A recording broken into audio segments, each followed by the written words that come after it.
एक बार एक व्यक्ति एक नाई की दुकान पर जाता है। बाल कटवाने, कभी दाढ़ी बनाने वो कई बार उस नाई की दुकान पर जाया करता था। दोनों अच्छे मित्र बन चुके थे। इस बार भी जाता है।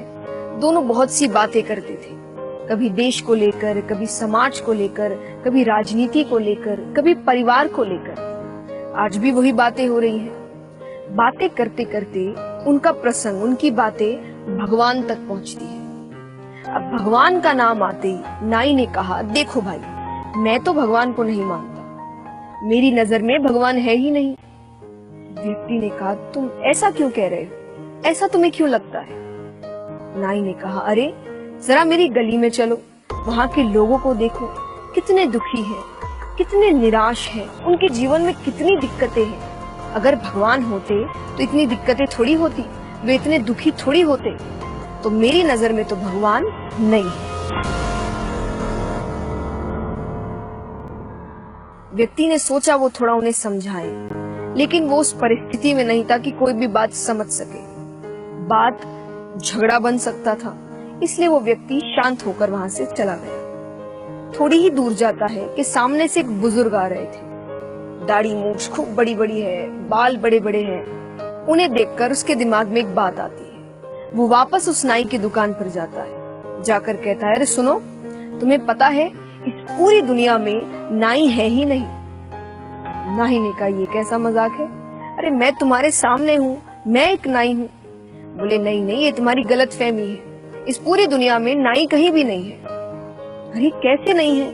मैं नाई हूँ, मैं नाई का कार्य करता हूँ, यहाँ तक कि तुम भी तो मेरे पास ही आते हो। उस व्यक्ति ने कहा, तो जरा फिर इधर आना।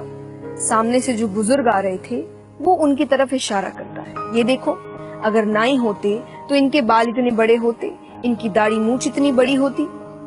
नाई ने कहा, देखो, अब नाई तो है, लेकिन कई ऐसे व्यक्ति होते हैं जो नाई के पास आते ही नहीं, उन पर भरोसा ही नहीं रखते, उनसे काम ही नहीं करवाना चाहते। व्यक्ति ने कहा, उसी प्रकार भगवान तो है, लेकिन कई ऐसे व्यक्ति होते हैं जो भगवान के पास आना नहीं चाहते, उन्हें जानना नहीं चाहते, उन पर भरोसा नहीं करना चाहते, उन्हें महसूस नहीं करना चाहते।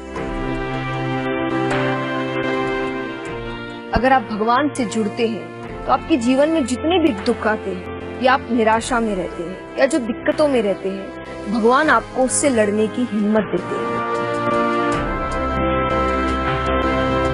जैसे हमारे माता पिता, जब माता पिता हमें डांटते हैं या कभी कभी गलतियों में हाथ भी उठा लेते हैं, पर हम क्या कहते हैं कि माता पिता की मार में भी या उनकी डांट में भी उनका प्यार छिपा है। उसी प्रकार ये जो दुख है, संकट है, दिक्कतें हैं, ये भगवान की डांट है कि जरूर हमने कुछ गलती की है, हमसे कुछ गलत कार्य हुआ है जिसका परिणाम हमें भगवान दे रहे हैं, लेकिन उससे एक सीख भी दे रहे हैं। तो अगली बार जब भी कोई दिक्कत आए, जब भी कोई संकट हो, आप भगवान के पास जाइए, उनका ध्यान करिए। वो आपको संकट से लड़ने की हिम्मत भी देंगे और उस दुख में हल्की सी खुशी भी होगी कि उन्होंने आपको अपना बच्चा समझकर आपके गलत किए हुए कार्य का परिणाम आपको दिया है, ताकि आप जल्द से जल्द सुधर जाएं, अपने उस कार्य से कुछ सीखें और आगे बढ़ें।